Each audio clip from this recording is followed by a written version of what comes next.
Adventist Aviation was founded in the early 1970s on the island of then called Irian Jaya, Indonesia, now called West Papua, Indonesia. It was set up to help spread the gospel into unentered areas of this island.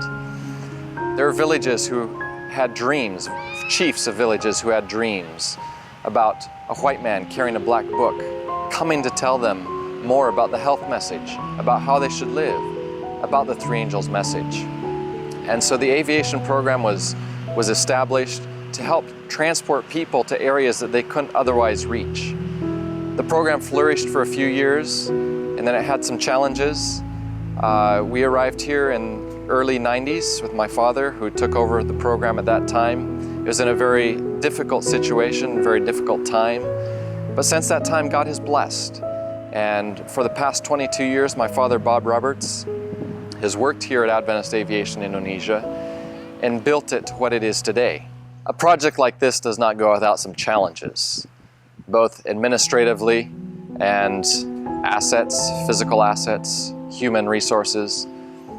This program in particular has been challenged by some church leadership, some infrastructural challenges with land issues, but God has been faithful. He's seen the program through, and He'll continue to do that if we continue to honor and serve Him. Most recently, about 1 year ago, April 9, 2014, my father was killed in a plane accident here. But that's not done in vain. The devil has tried to stop the project, but it's going to go forward by God's grace. And so today we're here to shape the vision for the future, and to help this project go forward and to finish the work that God has given us to do on this island.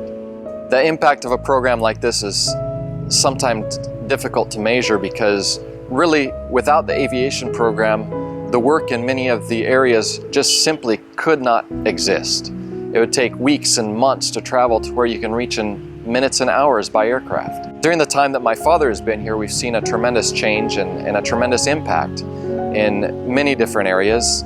I don't have the exact count, but I know that there's over 100 projects of churches and schools and different community development projects that have happened during my father's time. Not to mention the young people who have been transported to schools and the pastors who have been transported so that they can go and continue their education or to even get their first education, and then to return to their territories to do the work of sharing the gospel to areas that have not yet heard. Our needs in a program like this are tremendous, not only from a human resource and a financial resource, but also from the people that need to do the work on the ground. For example, here in Papua, Indonesia, we have a tremendous need for young teachers, young nurses, young pastors, young evangelists, young people who are willing to go out and serve God. There's so many. Right now, I could think of about 100 villages who could use teachers, who could use nurses. Maybe God is calling you to come and fulfill that part of the mission. Especially here in Indonesia, we're blessed with Adventist universities. You're getting an education to serve others, not to go and serve yourself. Sometimes we think selfishly and we think that we're getting this so that we can serve ourselves. But really, God has given us this education. He's given us this opportunity to be a blessing to others. If you're a pilot, if you're a mechanic, if you have other skills that you think could be used here, I urge you to contact us and see how you could be of service to help share the news that Jesus is coming soon.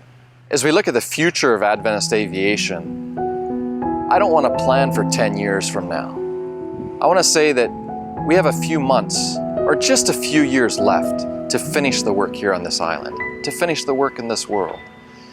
So I want to appeal to anybody who's looking at this now. What skills do you have that you can use to share the gospel to the ends of the earth? Maybe you can't come to Papua, Indonesia.